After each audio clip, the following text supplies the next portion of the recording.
And then Sean is here with us, and he will take your questions and comments. So please get them into the questions box, which is to the right of your screen, or if you're using social media, hashtag BioFarm21. Here's Sean.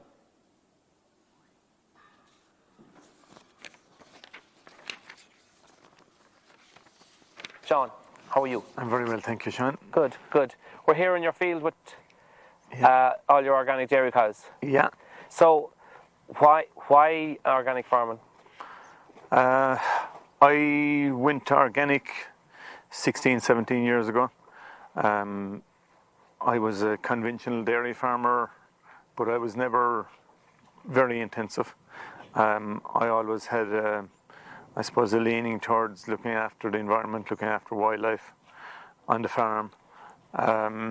Was never comfortable with being intensive. Back at the time, we were being told, all the talk in the farming press was that we needed to double our numbers going forward to make the same money, and that was all the talk at the time, and I thought, this doesn't make any sense. So from the point of view of the way I wanted to run my farm, plus from a lifestyle point of view, I didn't think it had made any sense. So at the time, or just before that, I had gone once a day milking for lifestyle reasons, and then we went to organic. And I suppose, being honest, I'm just much more comfortable with it. I've no regrets. And you're making money? I am making money, yeah. Yeah, I'm very happy with that I'm making a decent income from the farm. Good. And once a day milking, it's an interesting one. You don't see too many at it, but anybody that is at it seems quite happy with it. Yeah.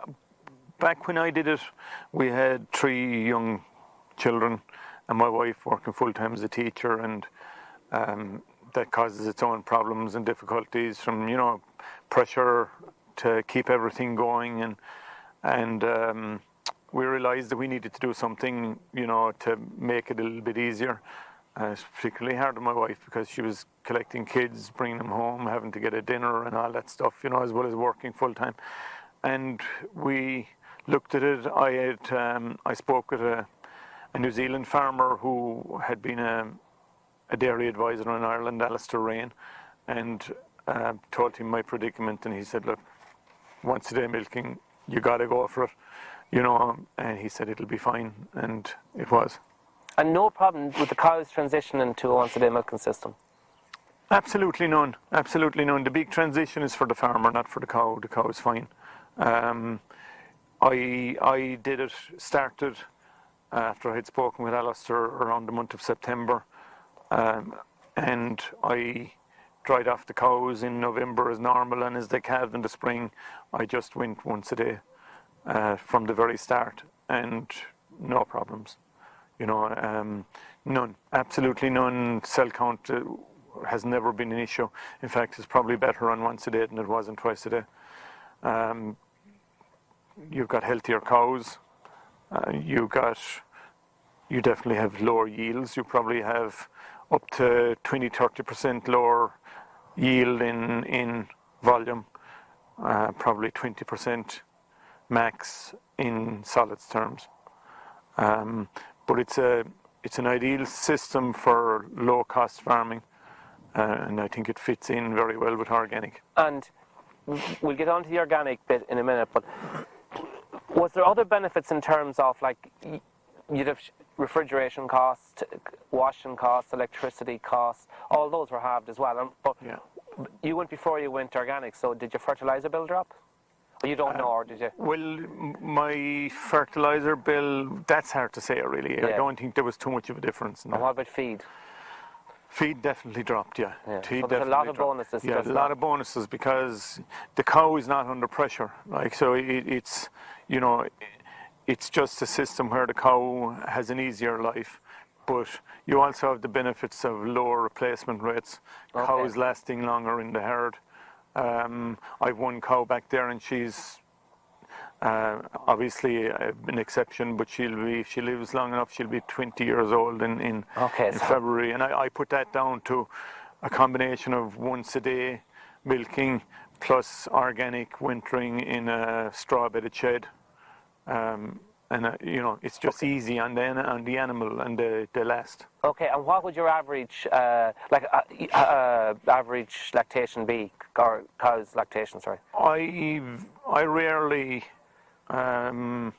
would cull a cow under 10 years old. Okay. Except for exceptional so circumstances. that's about 5 times the norm, I think. So they just last, like you just you just look sometimes and you say, Jesus, there's a couple of cows there, they're 13 or 14, it's time to move them on. Yeah. They don't go anywhere. Yeah. Yeah. And then, so that means that you don't carry an awful lot of replacements? No, I get away with about 10%. Okay. Yeah. That's great. Okay, BioFarm, I suppose, is as much about soil and about growing things as anything else. Yeah. The sward around here, would it be atypical of the farm? It would be, yeah. I suppose since I went organic, I probably have reseeded the majority of the farm once. The advice at the time was to ryegrass and clover. I'm not too sure if that was the correct move to make. The clover certainly is very important. I have a lot to learn when it comes to what is the best. A lot of talk about multi-species swards. I have just 2 acres that I put in a few years ago to try it out. I seem to have lost some of the species already. My thinking is changing when it comes to the grass and the type of grass. I'm just starting to wonder, is it worth reseeding at all in an organic situation? Because, what tends to happen is when we reseed with any species, within a number of years, the old grasses and the old species start to come back into the sward. And, maybe that's because that's what normally grows in the area. And maybe that's what we should be growing in the area rather than trying to change that. Yeah. So that's the way I'm coming around to thinking now. And, I suppose in farming there's always this thing of trying to grow more grass and keep more cows. And, it tends to happen in organic as well. And it drives me mad at times. People are talking about, how many tons of dry matter per hectare we can grow with red clover or with multi-species. I don't think in an organic situation, I'm not sure we should be talking that way, that we shouldn't be pushing all the time, You just manage it and let what grows naturally. Yeah, I think manage it in a more natural way. We're pushing all the time, and it's affecting everything. It's affecting the soil, it's affecting the cattle, the cows, it's affecting the wildlife, the biodiversity. So it's I just feel that if we want, organic should be a natural system, and we shouldn't be trying to push too much, because I don't think it's the natural way that organic farming should be. I suppose if you reach that kind of a decision in your own head, then it's a lot less expensive as well. You know what I mean? Yeah. You do have a docks, I see. Some people wouldn't allow me onto the farm with dogs. But do you see them as a major problem? No. There's probably more around here now in this paddock than there is on the rest of the farm. Definitely, there's a lot more here. No, I don't stay awake at night worrying about ducks. I've come to the conclusion that things grow for a reason. And whatever that reason, the ducks apparently are very high in minerals. Their root goes way down to the ground, so I'm sure they're doing some good in that, So, look, if they're growing, and so be it. We drive ourselves mad sometimes about these things, and I think in conventional agriculture, chemical companies are making money out of selling sprays for ducks and sprays for everything, and they're mad to tell us about the percentage of our grassland that's been taken over by ducks, and we need to do something about it. And sure, it's nonsense. It's only a small percentage in the whole overall. That's all. Yeah. Okay. So your plan would be not to go into any more reseeding in the near future. No, I have no plans to do that. I'm stocked probably 1.2 livestock units per hectare, lighter than I was. Did that purposely just to take the pressure off the system. No, I'm happy that I can grow enough grass without doing that. And I think in achieving that, I can also achieve a lot in relation to looking after biodiversity, wildlife, wild birds and all that sort of stuff in the farm. You asked me about the ducks, about, growing ducks in the farm, do they worry me? I try not to get worried about a few weeds either now as well, because like if we want to be serious about biodiversity and feeding the wild birds and wild animals and bees on our land, on the farm, well, we can't go and spray or chop down every weed, because they're all part of the overall environment. And would you see an increase? Would you have seen an increase in your biodiversity on the farm in the last couple of years? I would, yeah. I would certainly say that I'm in glass as well as being organic, and I have some wild bird cover, and I'd always know from going around. There's a lot of songbirds and that sort of stuff around the hedges and the farm, but when you see them in the winter or late autumn, the flocks of them like on the wild bird cover, you just realise, Jesus, there's a lot of them around here. And I notice your hedges are pretty well protected. Yeah, well, I suppose. They're very dense.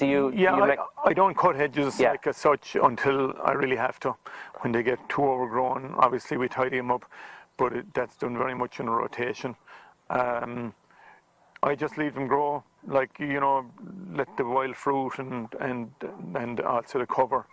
I just let that happen, I suppose, naturally as well. And from a farmer perspective, do you think there's a benefit to having good quality hedges? Like if you look at your system here, you're pretty well wrapped in hedges for the cattle later on in the winter, or early in the spring. Yeah, I find it particularly early in the spring. It's great to get the cows out early because you got a breeze coming from the west or the southwest, and you've got a bit of hedge, and it just makes all the difference. That's just one of the benefits, I suppose. There's lots of benefits to hedges in the farm. Now, your land here would be relatively dry. It's kind of shallow limestone, is it? Yeah, I'd have some wettish, but to be reasonably dry land. So you probably get to a decent extended grazing season, do you? Yeah, well, if we'd get until the 15th, 20th of November before the cows would go in. Go in, yeah. Okay, yeah. And out? We'd hope to start calving around 1st of March, so they'd be going out as the calve. Oh, okay, yeah, okay. They'd go out full time if possible, and at worst they'd be in at night. And it's all under straw bedded, is it? Straw bedded shade with a slatted feed face. Okay, yeah. Okay. So I suppose there's a lot of comfort in that for cows, and that's one of the reasons I would say that I get so many lactations from my cows. Okay, because it's good on their feet, I suppose, as well. It's and easy on the cow, yeah. And then in terms of that, you spread that on the... We spread that in the land. What we do maybe is on a 4-year rotation. We do 25% of the farm every year. Okay. So everything gets an even run over the 4 years or 5 years, whatever, Sean, can we talk about the cows? You have a nice, colourful herd there. Yeah, there's a bit of variety there, right there. They'd be mostly Frisian cross, Norwegian Red cross Jersey. So there's some 3-way crosses and some 2-way crosses. And was that because you were looking for something different when you moved organic, or? It was more, I think, when I went once a day, I just said the advice was that the Jersey cross was a good cow for once a day. So I started to use them a bit. And then I just started using Norwegians as well because they were always known as a very healthy breed. So I just used those as well. So that's kind of how it happened, really. And did you find any difference in the breeds as they moved forward? Because you transitioned in almost 3 stages in the sense that you went from twice a day conventional to once a day conventional to organic, and then to once a day organic. Or straight to once a day organic. Yeah. I suppose I found the Jersey cross a very efficient little cow, easy to manage, easy to keep. Norwegian the same. But I wouldn't be totally caught up on the breed. I think you can use most breeds, to be honest. Yeah. But a lot of people would be in favour, especially New Zealanders, where they would have done a lot of research in once a day, were very much in favour of the Jersey or the Jersey cross. But I would think at this stage, you know, you can use most breeds probably except the really high-yielding Holsteins. Okay. And with once a day then, are you summer milking only? A lot of my milking is summer milking. I milk on a number of cows in the winter to produce some milk to sell. Oh, to for the raw milk, which we'll talk about later. Of course, Yeah. you have to have a full year supply around. Okay. And so in terms of feed costs, organic, this is also one of the big queries that people complain about, that the high cost of feed. The cost of feed is very high. I don't feed the cows the calf in the spring. The majority of the cows, they calve straight to grass. There's no feed. The cows that I'll milk on for the winter, I'll have to give them a bit of feed, obviously. I'm milking those on for my bottled milk. Okay. Price. So Yeah. quality silage as well, I suppose, is a strong element of the whole thing. Yeah, it is. Yeah. So you'd be making an effort to try and have decent quality silage, and a little bit of meal as well to keep the cows healthy and keep them milking for the winter. But I don't feed any meal from when the cows calve in March right through to mid-November. Okay. So we just got some of Sean's raw milk. So Sean, tell us about this end of the business. Well, I got into this business about 3 years ago, I'd say, or maybe a little bit more. When a lady called Anne Maher, who's involved with the Urban Co-op in Limerick, came to me and asked me if I would sell her a bit of raw milk for her own use, and that progressed and grew a little bit, and I suppose I eventually ended up selling my milk in the Urban Co-op, and they sell a good bit of milk for me every week. So that's how I got into it, but it grew, and I came across a guy then who called Michael Keating, who was interested in distributing some raw milk, and he set up under his own brand the Natural Milk Company. So I sell milk to Michael, collects milk here twice a week, distributes it around Galway and the west of Ireland and in Dublin also. Okay. And the rest of my milk then goes to the Little Milk Company. Okay, for cheese? For cheese, mostly for export. The Little Milk Company, who, as you probably know, was set up a number of years ago by a group of organic dairy farmers. And I was one of those, you know. So with the idea of giving farmers, organic dairy farmers, a market for spring, summer organic milk. Okay, might be required even more now in the future. Hopefully. And you know, people worry about raw milk from a safety, food safety stuff, but I suppose it's like any other product. If you do it properly, but do you incur a lot more than a normal milk producer now in terms of testing and inspections and stuff like that? Well, I'm registered with the Department of Agriculture as a raw milk producer, and so there's a set of guidelines that I have to follow. I'm tested, the milk is tested monthly for intro and staph, and then it's tested quarterly for pathogens, listeria, salmonella, etc. And you know, it's has to be right, it has to be good, and it's about attention to detail. When you get into the business and you're serious about having a good product, you start to work on attention to detail. And even at cow level? Yeah, from the very time the cow comes in, she's cleaned and she's very well cleaned, she's milked and the milk is filtered and, you know, the equipment is cleaned and, you know, everything, just you make a big effort with everything.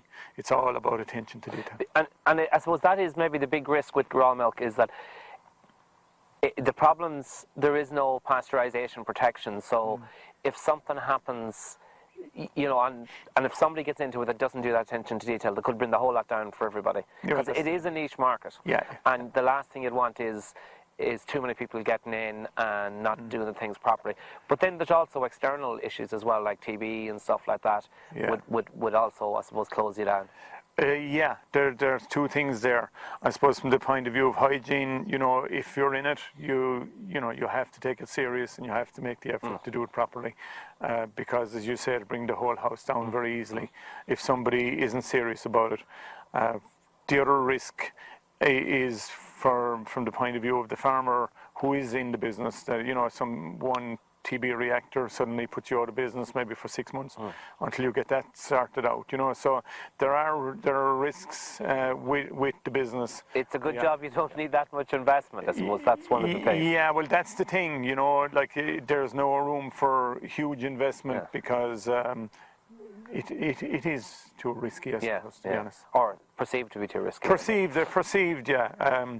But look, I have full confidence in the product, and it tastes fantastic. I have half of this drink already. That's good. Great. Talked earlier about deep roots in a dock, and we're just looking at them there, and you can just see they're actually broken off, how deep they are. But what's really interesting as well is the amount of earthworms. This thing is crawling with lovely, healthy. Look, we could go fishing, Sean. There's 1, 2, 3, 4. I'll just break that up a bit. Yeah, there's lovely crumbly soil. Yeah.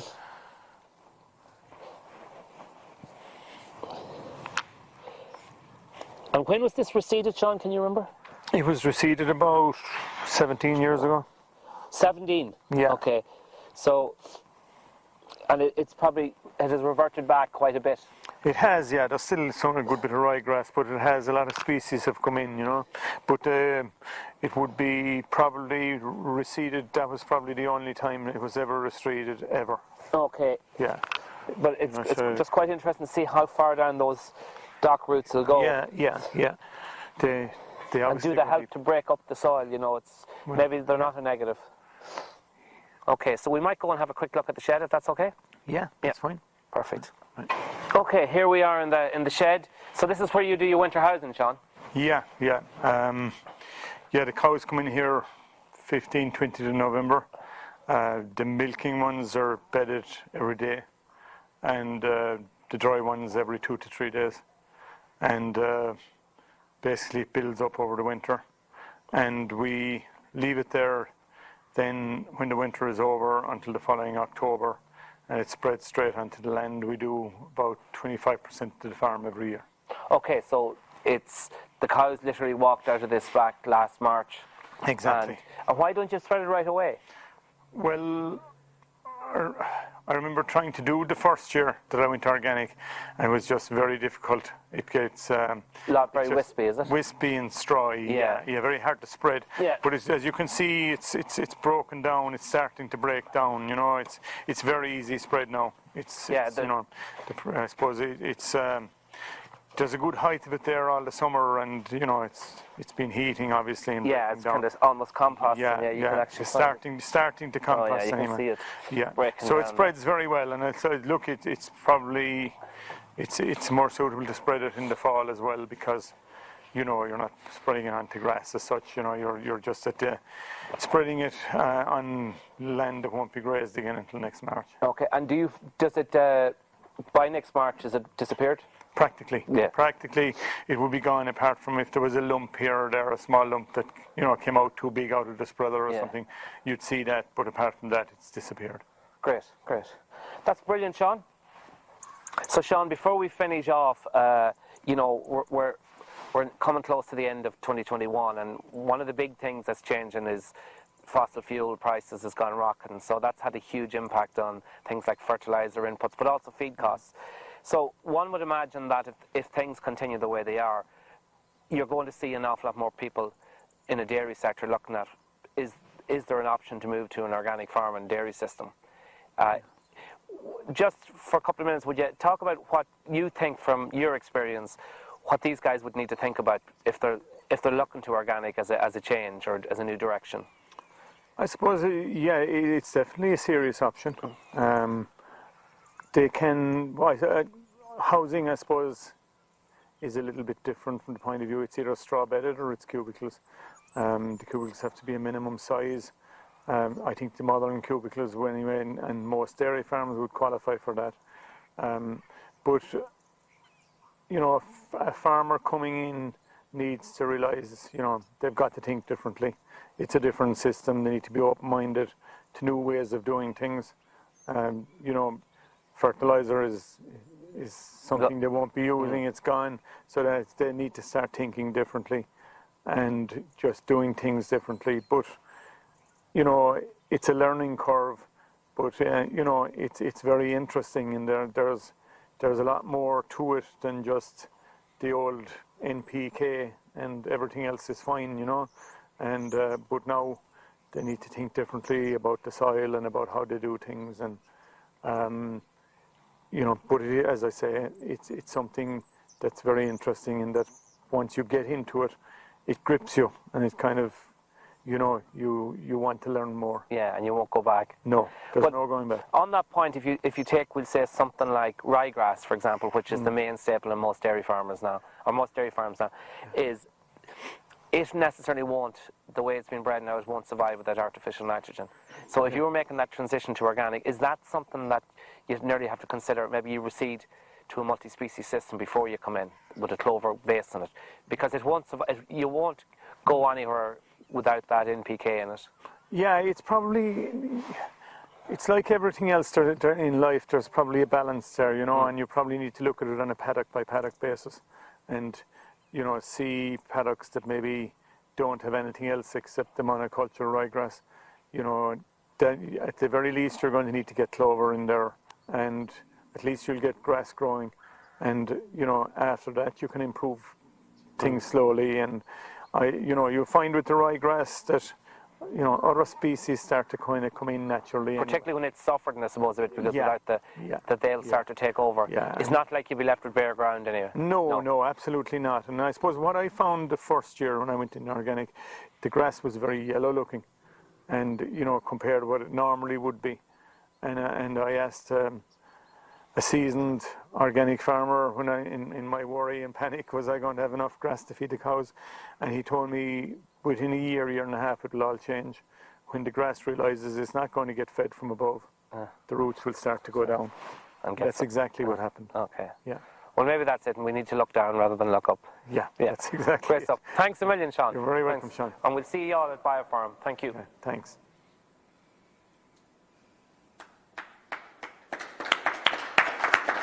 Well, Sean, that was fascinating. How much did you get per litre for your milk? That's straight a in very with the question. Yes. It varies between what I sell in bottled, up to $2.20 a litre. I get for the raw milk. For the raw milk, yeah.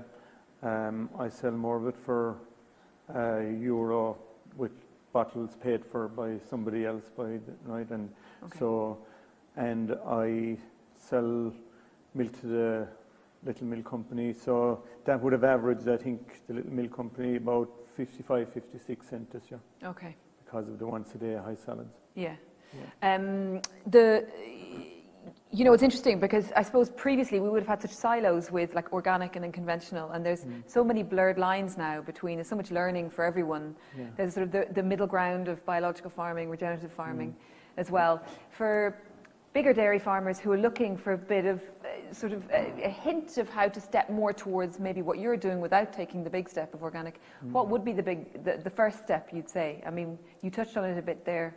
Yeah, well, I suppose just the whole regenerative biological farming thing, if people start thinking about the soil, and cutting back on nitrogen and what I can do instead of using as much artificial nitrogen. And, slowly it comes around, maybe multi-species swards are included there as well. And it's about thinking, I think, myself, I think conventional farmers generally don't think about it too much because it's NPK. So you get NPK right, everything's fine. Whereas if you're going to be using less nitrogen and you're trying to look at it another way, well, then you start thinking. When somebody starts to think of another way, slowly but surely they probably end up, and a lot of people do end up organic. The short supply chains, so the fact that you don't just sell all your milk to a processor, you also have these other options kind of buffering your own market there. Yeah. Is that an essential part of what you do? And for organic farmers in general, that search for direct supply chains, is that a really big part of it? Because I know, just talking to dairy farmers, one of the big things they'll say is just not being confident in the more sort of European global market being there. Yeah, for me it is really important. But you know, farmers have just a habit of being price takers. It's just, farmers just grow up being price takers and accept it most of the time, you know. And now we're getting to a stage where it's scale and milk more cows and more cows and more cows to try and pay the bills with a low price for the milk. And, you know, there are opportunities there, I think, for organic dairy farmers, small, 40, 50 cows, to look at other ways. Like I'm doing the raw milk, that's not for everybody, or there's only limited opportunities in that. But, you know, other stuff like maybe on-farm cheese making, yogurt making, kefir, lots of different things. But, you know, people need help too, and I think, you know, from the point of view of Teagasc or advisors, they should be getting advice and maybe grants from the Department of Agriculture to encourage them to diversify and to survive. You know, there's no reason why everybody needs to milk 300 cows. It hasn't worked in other countries. You know, it has failed to a fair extent in New Zealand. You know, look, they're in lots of trouble with pollution and dirty dairy and everything, you know. I think following this 300 cow model has failed in other countries, and it looks like we are doing the same now, and I'm not sure that's the right way to go. Are you able to test your soils to see if they're carbon sink? Do you know? I don't know, you to be quite okay. honest, and you know, I've been organic for 16, 17 years. I'm only talking about soils probably for 2 or 3. Okay. You know, and even, you know, looking at organic advice that I've gotten down the years, soil was never mentioned, you know, and it's so even in organic terms, soil and talking about soil is actually new enough. Yes, yeah. I mean, that'll be surprising to a lot of people, I think. Yeah, well, I certainly didn't start talking about it, and nobody talked to me about it either.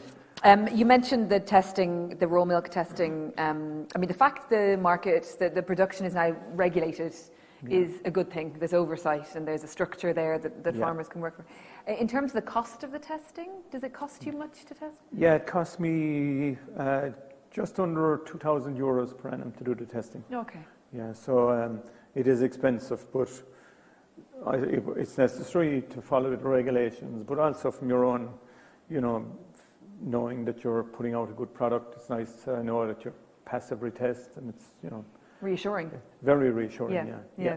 And the market that you think is out there, you know, it's obviously, Sean mentioned the word niche. It's often spoken about like that, and yet it seems that there's, I mean, I could be wrong here, but there's more and more people locally offering it up and finding that actually there's a lot of people who are willing to buy it. I just wonder where do you think the potential could be? Yeah, I think it has the potential to grow a certain amount, but it will be niche, I think, always, you know. Yeah. But it has grown a good lot, and you've got people with, you know, health issues and that sort of stuff for buying it.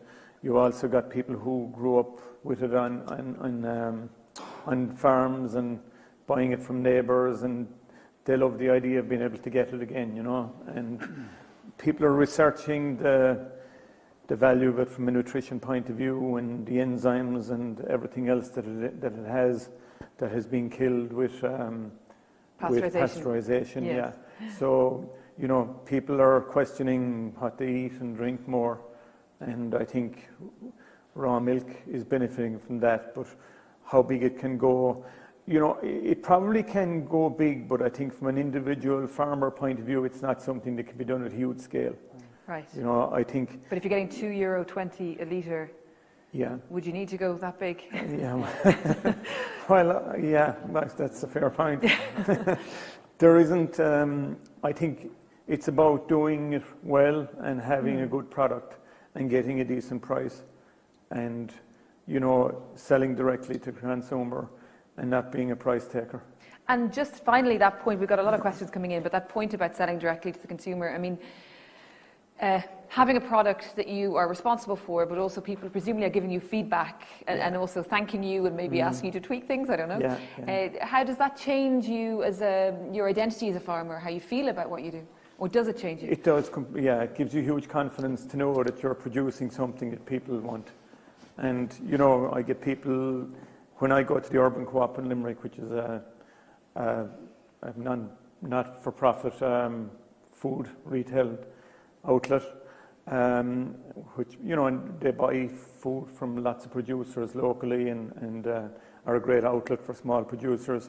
And I sell a lot of milk there. And, you know, I go in 3 times a week with milk, and you're just bumping into people and they say, oh God, I couldn't wait to meet you. I love the product, you know.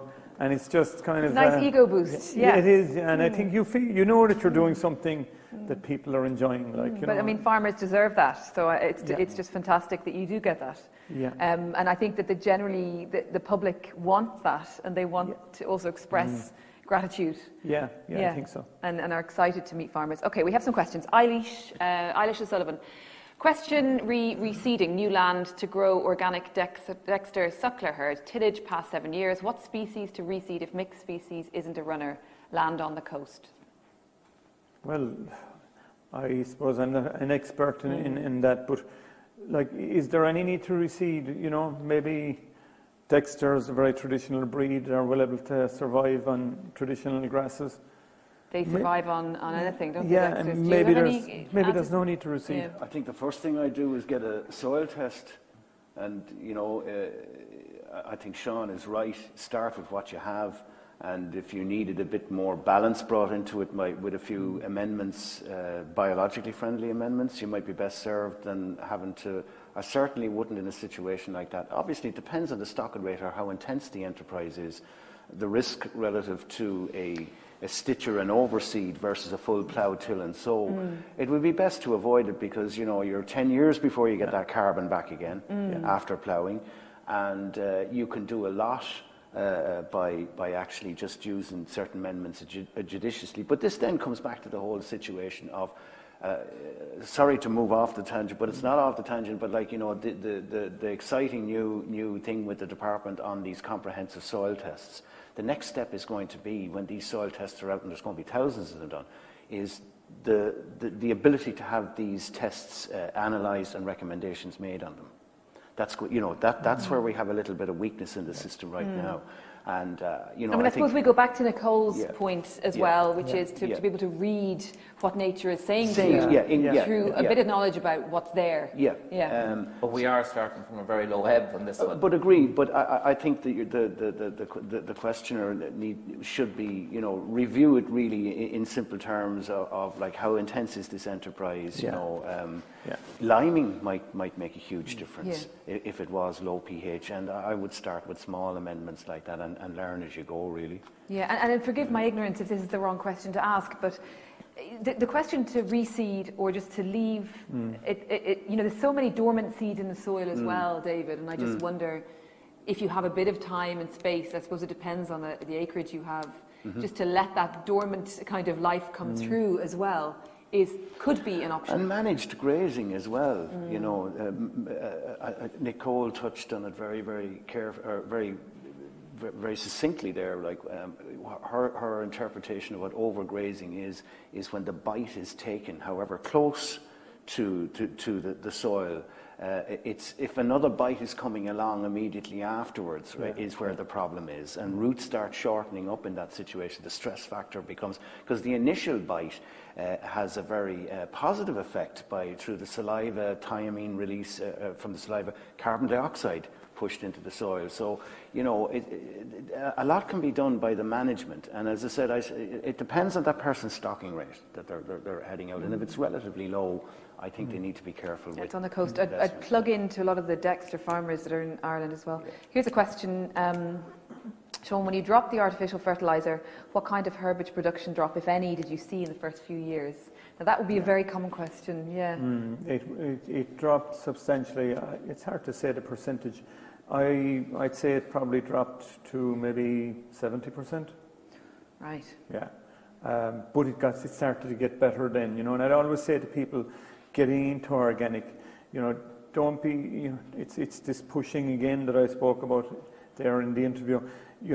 Don't be trying to start with this, people will ask the question, how high a stocking rate can I have?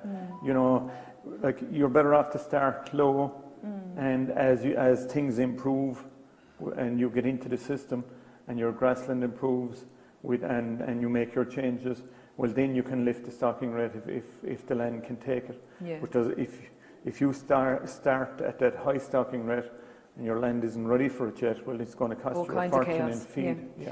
And I suppose also a lot of that depends on the depth that you may or may not be carrying in terms of what space you have to do that.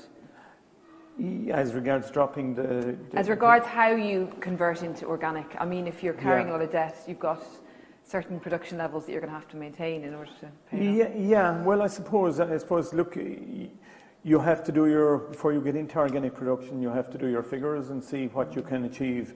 But, when it comes to the stock numbers, when you make that change, I'd start conservatively, because just going in, you might think your budget's to maintain, but if you go in with a high stocking rate and you don't have the feed to feed them, well, it's going to cost you a fortune in bought-in concentrates. Yes. So I'd say be conservative at the start and grow the stocking rate if you can do it as things improve. We have another question about, I'm not surprised, coming in about once a day milking. What time of the day do you milk the cows, and do you think the time of the day makes a difference?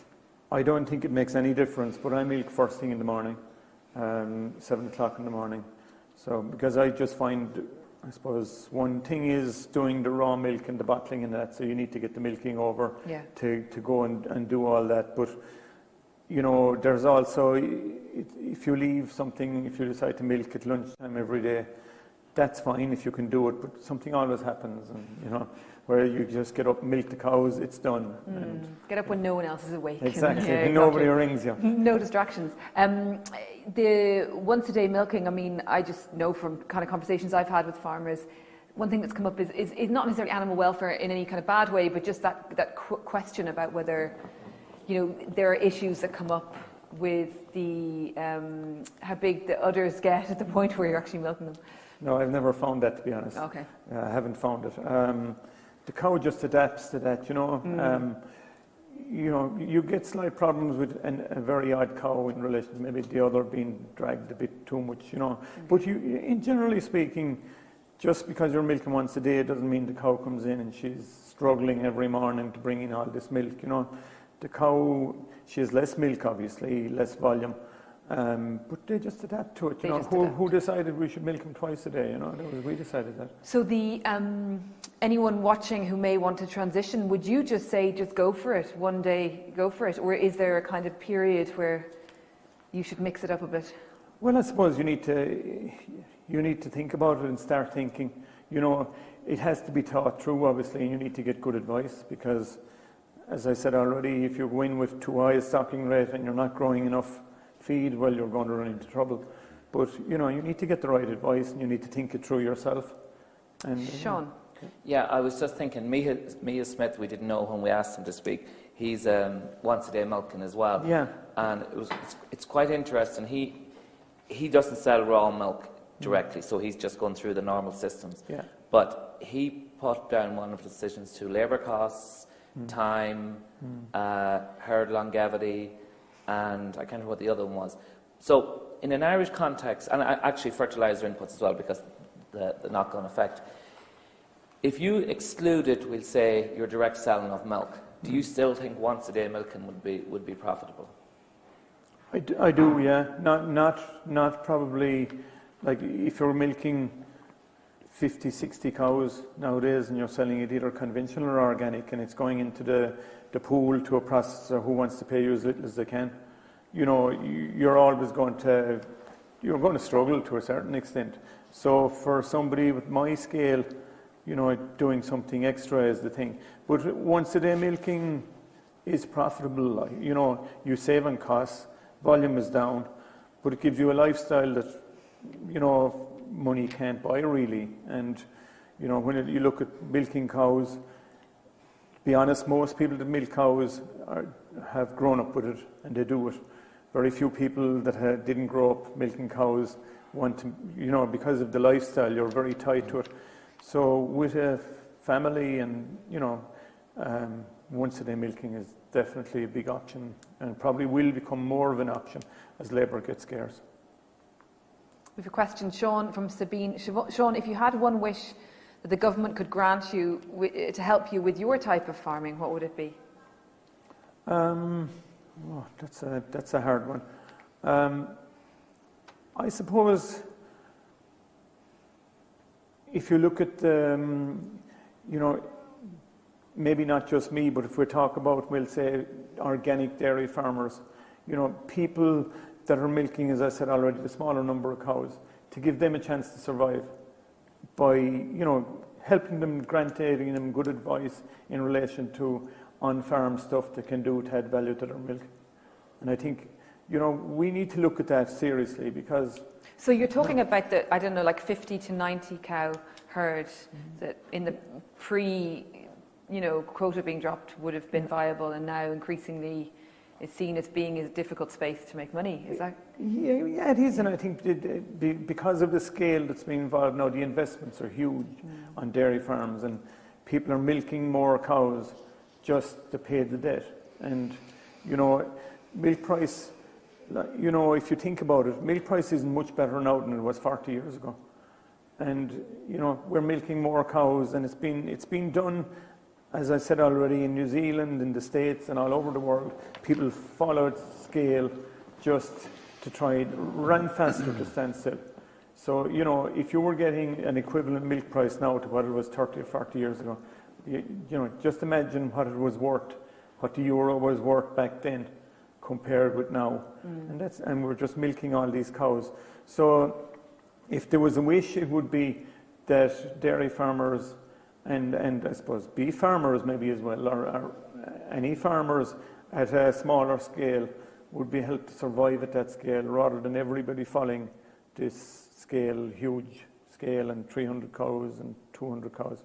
And so just to push you a bit on that question, how would that sort of help look? What would it look like? So you have your 50 cow herds and you have, what kind of grants are you talking about? Are you talking about routes to market?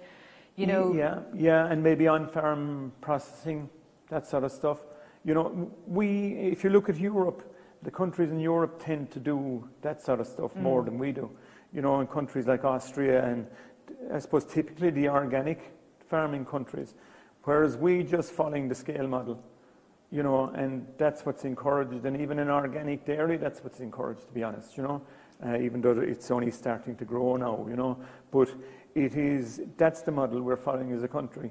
Like everybody wants the farmer to sell his milk or his meat to the big processor, take the price he gets, and if he's not happy with the price, just grow his enterprise so that he can survive. And I'm not sure that's the way to go. It's probably not the way to actually produce the best food either. We have a question from the floor. John Garrity.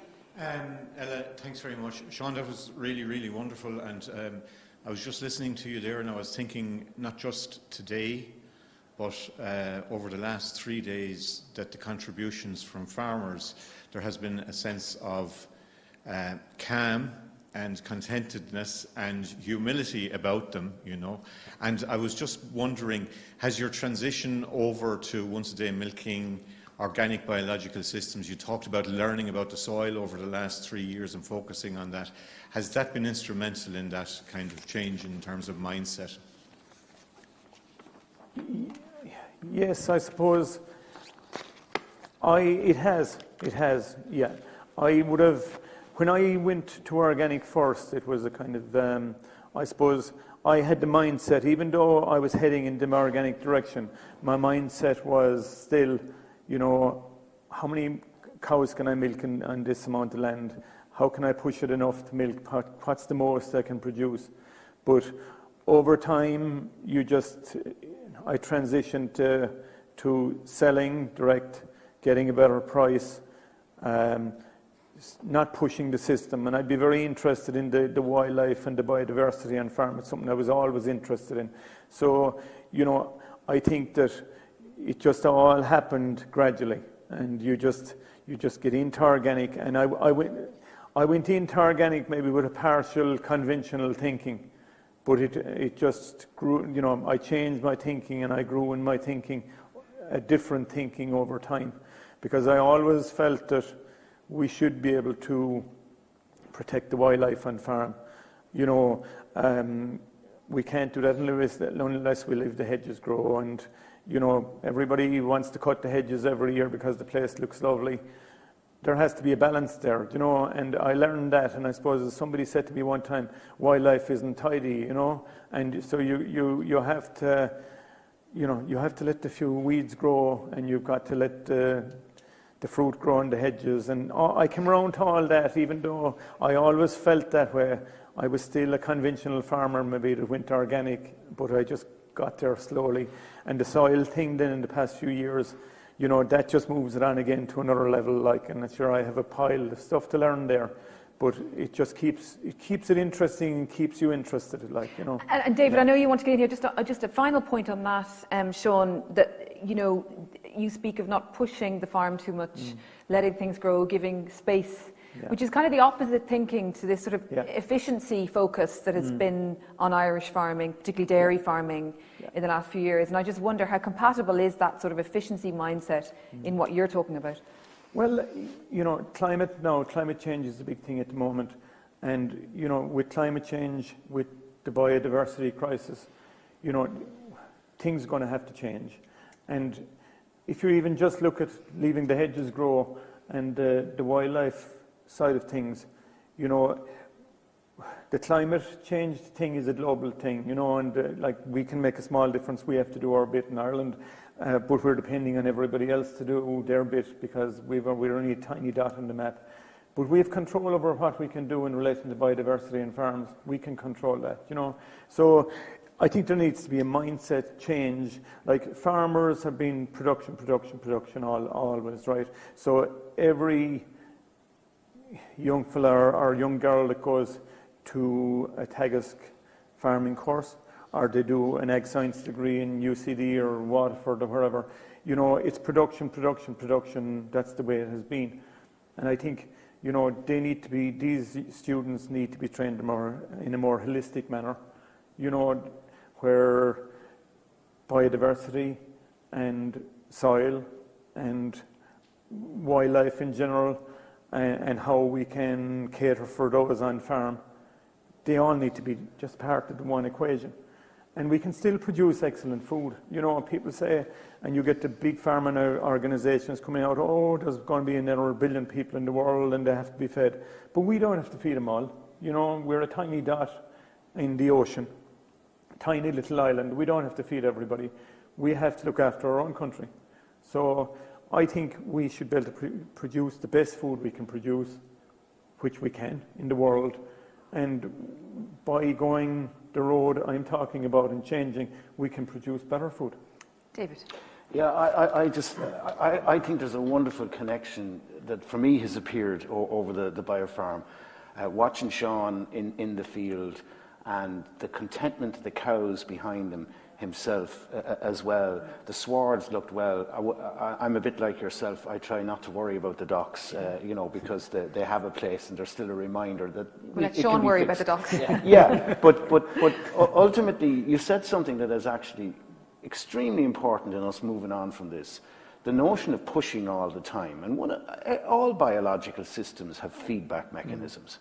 And if you're driving, and this is what we've learned, if you're driving a biological system with, say, the typical NPK system, the weaknesses in those drivers, right, can lead to negative feedback mechanisms. And I think this is where we're seeing the consequences of soil deterioration, and that's where it needs to be rebalanced. But here's something from a consumer point of view, if I was consuming from what you've told me, that really just makes it clear of the dots are joining up and the sensibility is in what you're doing, is that I rarely cull any of my cows under 10 years of age.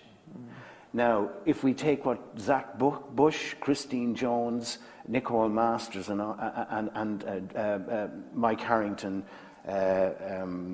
I can't remember them all, but there's a whole connection between all the presentations to say the microbiome of the human, the microbiome of your cow, right, is so benign and in touch because they couldn't be lasting beyond 10 years. Their stress they'd just stop reproducing. They'd be culled simply because their fertility would decline. That milk has to be good, and it reminds me of Cathal Mooney selling the eggs from Heather Hill Farm. And when the parents who were regularly buying the eggs missed out and they put the ordinary shop eggs or the kids wouldn't touch it. They knew the minute it hit the plate. So, why wouldn't somebody buy your raw milk when they look at the way your cow's in it? And hats off, I have to say. Thank you. Well, thank you very much, Sean. How can people stay in touch with you? Are you on the dreaded social media? Do you have a website? No, I don't have either. You don't have either. Good man. Here's the secret to have. Okay, so let me rephrase that. How can people, you've got sanity, how can people buy your milk, even if they have to travel to buy it? As in, where is it sold? So it's in the... It's sold in the Urban Co-op in Limerick. Yes. It's sold in Country Choice in Limerick Market. After that, I send some by courier and by order up to Dublin, is it? Dublin, around the country, Okay. different, and 5 or 6 different counties, and from the farm gate, I sell a lot. Now, under the National Milk Company brand, it can be bought all over Galway, Galway City. They have a website, Ennis, Dublin, a lot of super values in Dublin, the Green Door organic shop in Dublin. Fantastic. Yeah, there's a lot of routes to market there. Yeah. Well, thank you very much for sharing your story and coming in. Thank you. So everything that we've spoken about today is marvellous, but obviously route to market is the most important thing with all of this. And so after the break, we're going to hear from Seamus McMenamin from Board BIA, who's going to talk about routes to market. So join us then.